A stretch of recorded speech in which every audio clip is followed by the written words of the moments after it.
un gusto para mí compartir esta mesa con Allen, con Paola, junto con ustedes, para hablar justamente de este tema, ¿no? Sobre las nuevas derechas y cómo enfrentarlas.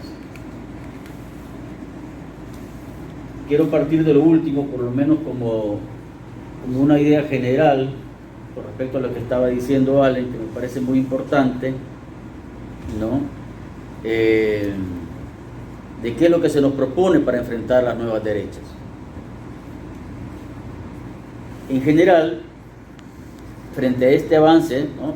Este avance que tenemos, ya hablaré con más detenimiento, se nos propone en esencia, ¿no?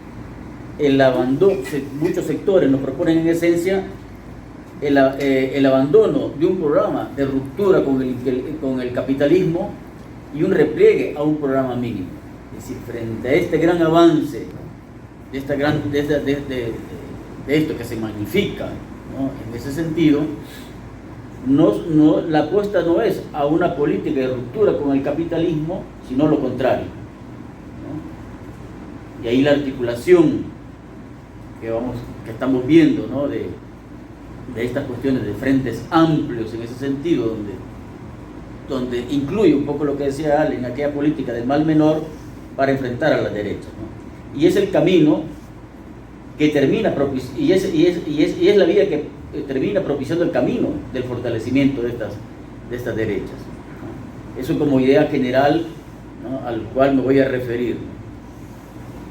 Y uno se pone a pensar de que si hasta el momento no hay grandes luchas revolucionarias a la escala que vivimos en otras décadas, ¿no? En los 30, en los 40, hayan emergido derechas radicalizadas, ¿no? Esto solo nos está mostrando un anticipo de lo que puede venir si existen grandes acontecimientos revolucionarios. Es decir, cómo se prepara la burguesía para enfrentar una posible emergencia del movimiento de masas, del movimiento obrero. Y este surgimiento de estas nuevas derechas, desde nuestro punto de vista, tenemos que verlo como una alerta, ¿no?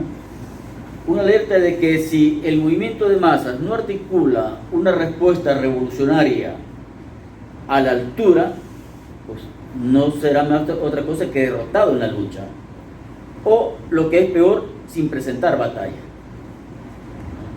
Parece que este es un aspecto importante a ver y reflexionar en este sentido, porque al momento los grandes poderes económicos no están confrontando grandes acontecimientos revolucionarios de intentos de la toma del cielo por asalto, ¿no? Como en los momentos que vivimos en otras décadas, y vemos la respuesta que está dando la burguesía. Vemos que la respuesta por parte de los sectores dominantes es una respuesta contrarrevolucionaria, ¿no? Ellos se preparan para eso en ese sentido, y la clave es cómo nos preparamos nosotros frente a esa situación. Hay una parte que se refirió Allen y me parece muy importante, ¿no? En lo que decía, ¿cómo podemos llamar a la nueva derecha, ¿no? O si las podemos llamar fascistas en ese sentido a lo que se está desarrollando. Hay que tomar en cuenta también un aspecto que las derechas en los países centrales, ¿no? En las grandes potencias, estas intentan expresar una proyección internacional de su imperialismo. En cambio, las derechas en las periferias, en nuestros países, expresan la dependencia, más bien expresan la dependencia más servil al capital imperialista. Podemos ver un Bolsonaro, podemos ver un Milei, incluso podemos ver uno más propio de nuestra región como Bukele, ¿no? En ese punto. Es decir, cómo se expresan estos fenómenos que nosotros vivimos en los países centrales, en las potencias centrales, y cómo también los fenómenos que se desarrollan en la periferia. Ahora, ¿en qué momento estamos de este surgimiento de la derecha, ¿no? Y hay algo que me pareció muy importante y quiero que desarrolló Ali, que me parece resaltar, que justamente que es esta derechización de esta derecha, para valga la redundancia, no es homogénea, no se da de manera igual, ¿no? Nosotros podemos ver, por ejemplo, a una Giorgia Meloni, ¿no?, en Italia, como a Marine Le Pen en Francia, ¿no?, que son derechas que se han ayornado, ¿no? Se han ayornado, han ayornado sus discursos estándares de sus respectivos regímenes y sobre todo en alineamiento con la OTAN. Es decir, ¿qué quiero decir con esto? Que para fortalecer sus aspiraciones de gobierno, y que han llegado el gobierno en algunos casos, en el caso de la Meloni, ¿no?, terminan ayornando un poco su discurso. Distinto, hay otros casos distintos, como el caso de la alternativa Fürst Deutschland de Alemania, ¿no?, el AfD, ¿no?, que últimamente se ha impuesto en las últimas elecciones regionales, ¿no?, y que uno de sus principales líderes expresa un discurso más fascista. Pero lo que quiero resaltar acá, que hay una multiplicidad de fenómenos de derecha, ¿no?, a nivel global, entre que se debaten entre un ayornamiento, ¿no?, y un sector de una radicalización discursiva. Es decir, no todos estamos en el mismo, ¿no? En el caso de Francia no han conseguido llegar al gobierno, ¿no?, pero en el caso de Italia han conseguido, pero han adecuado su discurso para conseguir llegar al gobierno o al poder del Estado. Eso me parece importante para distinguir lo que estamos viendo nosotros por lo menos en los países centrales, ¿no?, y cómo se expresa. Ahora bien, nosotros tenemos también una proliferación de fenómenos, ¿no?, de autoritarismos, de fenómenos políticos que en general dentro del poder ejecutivo, que conviven con la democracia burguesa, pero que van a avanzar en autoritarismos mayores, ¿no?, que es lo que nosotros llamamos en términos marxistas, ¿no?, la tendencia a bonapartismo, ¿no?, en ese punto. Eso me parece importante también, ¿no? Nosotros podemos eso verlo en América Latina, ¿no?, que son gobiernos de derecha con una tendencia a una bonapartización mayor. Recién se hablaba de Centroamérica, de Bukele, ¿no? Yo creo que es una de las expresiones más claras de ese bonapartismo, de un control absoluto de los poderes del Estado, incluso que se legitima con votos, más allá de que lo haga violando, ¿no?, la Constitución, como denuncian muchos sectores en El Salvador, ¿no?, pero se alza como no es lo más parecido a un bonapartismo más que se llene de votos, pero que se apodere del Estado y en ese sentido avanza en un proyecto político concentrador, ¿no?, de mayor concentración de poder, y es lo que estamos viendo en ese sentido. Ahora bien, pero es importante ver, ¿no?,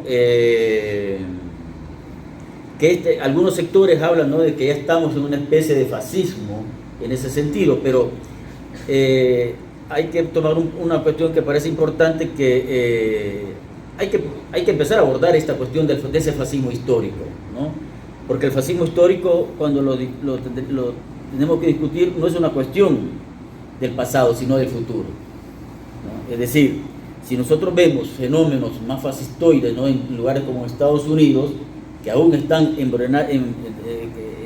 manera embrionaria, ¿no?, bueno, mañana van a dejar de ser embrionarios, ¿no?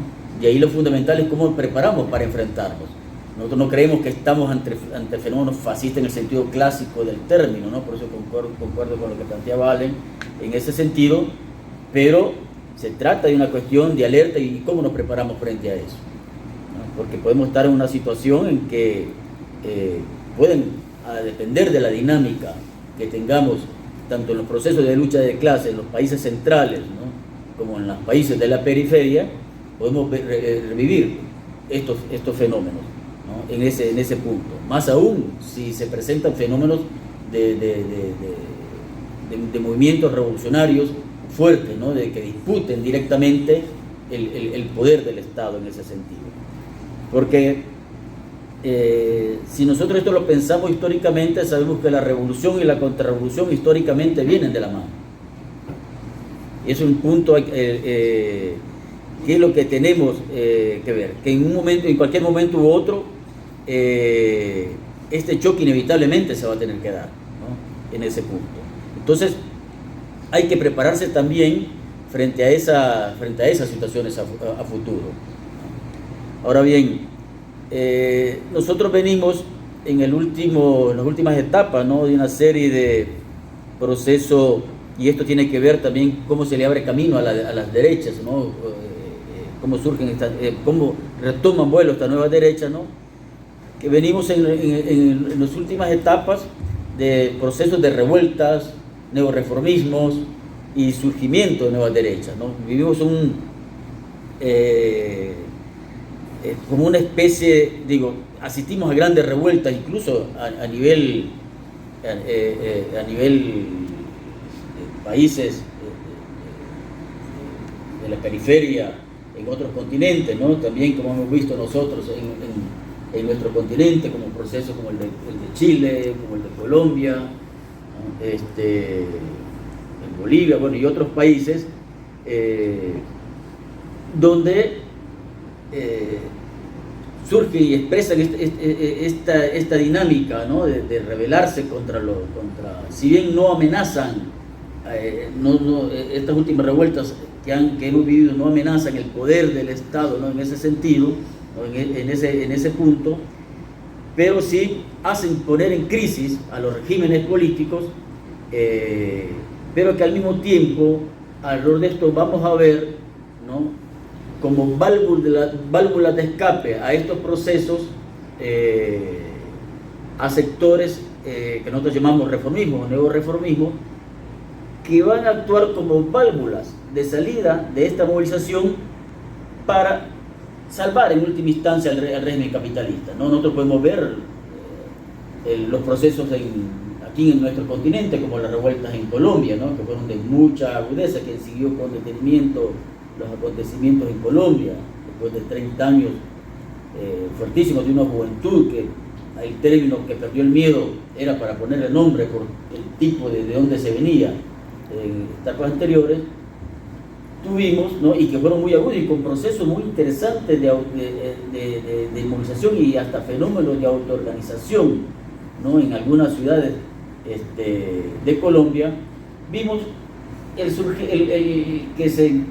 que se encaramaron sobre estos procesos, intentaron aprovechar sobre estos procesos, ¿no?, fenómenos neoreformistas, como podemos ver en el caso de Petro, ¿no?, que Petro incluso no llega a mucho reformismo, ¿no?, porque rápido se adaptó en ese sentido, pero que actúan como válvula de escape a estos procesos. Lo mismo podemos ver en el caso de Chile, y hay procesos en ese sentido, ¿no? Entonces, hemos estado viviendo procesos de revueltas, de rebelión, surgimiento de neoreformismo. Al fracaso de estos neoreformismos resurgen nuevamente las derechas que se encaraman nuevamente en los gobiernos, y estaríamos en una especie de una prolongación sin resolución, ¿no?, de esta dinámica, ¿no?, como un continuar de repetición de ciclos, ¿no?, en este proceso. Ahora, desde nuestro punto de vista, ¿cómo de una vez por todas, ¿no?, evitamos la ruptura, que sigamos repitiendo estos ciclos, revueltas, ¿no?, de neoreformismo, resubiendo a la derecha, volvemos nuevamente a esos enfrentamientos en ese sentido y no se terminan de romper, ¿no?, que es lo que hemos visto en las últimas décadas, no solamente en nuestro continente, sino en otros lugares, ¿no? Y alrededor de eso, y un poco coincidiendo con lo que nosotros hemos venido planteando, para entrar, por la cuestión de los tiempos, en cómo enfrentamos a estas derechas, y que no nos quede en el propagandismo, decir, bueno, luchamos por el socialismo y ese tipo de cosas, sino cómo articulamos las fuerzas políticas para enfrentarlas. Nosotros partimos de una cuestión que lo que no es nuestro, nosotros retomamos los lineamientos de Trotsky, ¿no? La Cuarta Internacional, ya gozado desde la época de la Tercera Internacional de Lenin y Trotsky, que es el enfoque tanto del programa transicional como de la táctica del Frente Único. Son dos cuestiones muy importantes que nos parece muy clave, porque justamente tienden a operar sobre esa discordancia de tiempo entre las crisis económicas, políticas y la subjetividad de los diferentes sectores del movimiento de masas. Esto a nosotros nos parece muy importante en ese sentido, ¿no? Porque con el programa transicional, buscamos establecer un puente entre las demandas inmediatas que surgen de un determinado estadio actual de la movilización y aquellas consignas que se plantean como necesarias para hacer frente a determinada situación de crisis desde un punto de vista anticapitalista y socialista. Esto en el sentido del programa transicional. Y hacia la cuestión del Frente Único, apuntamos a tender un puente de organización, ¿no? Y eso es lo importante, no solamente levantar la articulación de la cuestión del programa transicional, sino de la articulación de las fuerzas capaces de llevar a cabo estas demandas. Estos dos aspectos a nosotros, por lo menos como corriente internacional, nos parecen clave y fundamentales, ¿no? Que, como dije, no es una cuestión inventada por nosotros, sino justamente partimos de la tradición revolucionaria de la Tercera Internacional, de la Cuarta Internacional, alrededor de estos aspectos. En este sentido, para nosotros la cuestión central de un programa transicional es proporcionar una ayuda a las masas para superar las ideas, métodos y formas heredadas y adaptarse a las exigencias de la situación objetiva. Ese es uno de los aspectos fundamentales, ¿no? La cuestión del enfoque transicional, como decía al principio y repitiendo un poco, apunta a ligar a esa necesidad, ¿no?, inmediata, ya sea económica o democrática, que impulsa la movilización a consignas transicionales que buscan dar una respuesta estructural y de fondo frente a los padecimientos que impone el capitalismo sin detenerse en el umbral de la propiedad privada y la institucionalidad de la sociedad burguesa. Es decir, no detenerse, que es justamente donde se detienen, ¿no?, los reformismos que actúan en última instancia para salvar el dominio capitalista, ¿no? Este aspecto a nosotros nos parece muy clave para avanzar en este sentido, como un aspecto fundamental, ¿no? Como dos formas claves, políticas concretas, ¿no? Obviamente una cosa es plantear esto y otra cosa es la manera de poder llevarlas a cabo, ¿no? Cómo se pueden articular. Y una situación muy interesante, ya para ir intentando cerrar esta primera parte, esta primera intervención, es que también asistimos en las últimas etapas a tres cuestiones interesantes, que es que los nuevos procesos de convulsión o de revueltas o rebeliones, muy distintas a las que vimos en el 2011 y en otros años posteriores, es que tendemos a ver cada vez más una participación mucho mayor del movimiento obrero, ¿no? Nosotros podemos ver el ejemplo mucho más concreto, ¿no? No solamente en procesos recientes como en países como Indonesia y otras regiones, sino que también en las últimas luchas contra el gobierno de Macron, ¿no?, donde hubo una participación clave del movimiento obrero. Comenzamos a ver eso muy distinto, ya no solo como lo veíamos, ¿no?, aquellos sectores donde digamos que los trabajadores actuaban diluidos, ¿no?, en el conjunto de los sectores que se movilizaban, ¿no?, en la revuelta que indicaba, sino que ya vemos esta tendencia que es que se empieza a expresar, y estamos hablando de países centrales, ¿no? Muy importante. Otra cuestión en esta nueva situación que estamos viendo es que surge también un movimiento importante de solidaridad, por ejemplo con Palestina, en los principales países, ¿no? estamos hablando de países de Europa, estamos hablando de Estados Unidos, ¿no? Que hace recordar a ese conjunto de movilizaciones que vivimos, que se vieron en la época de los años 60 y 70. Y este otro hecho que me parece importante en el marco que se da es la situación convulsiva que vivimos a nivel mundial. Es decir, con una tendencia, ¿no? a la confrontación, con tendencias cada vez mayores a la guerra, como lo que vimos en los fenómenos, en la guerra actualmente que acontece en Rusia y Ucrania, ¿no? O el conflicto, o la cuestión del Estado de Israel con el genocidio que lleva a Palestina a transformarse en una guerra regional, ¿no? En ese punto. Es decir, y donde hay una dinámica también de los países centrales a tendencia al armamentismo, donde hay una tendencia también a prepararse para fenómenos de mayores tensiones entre grandes potencias, y donde vemos también a las grandes potencias mundiales actuando en guerras por procuración, ¿no? Como es el caso de Ucrania, donde tenemos a la OTAN por atrás, a las grandes potencias imperialistas metidas en ese sentido. Es decir, estamos en una situación, ¿no? Para el cual tenemos que prepararnos en este punto. Es decir, que la clave para nosotros, y frente a esta situación, y ya para ir cerrando, ¿no? Es cómo nosotros nos preparamos para una perspectiva revolucionaria alrededor de estas distintas cuestiones que he ido señalando. Y se nos plantea también esa gran pregunta de Lenin que se hacía, ¿no? El qué hacer.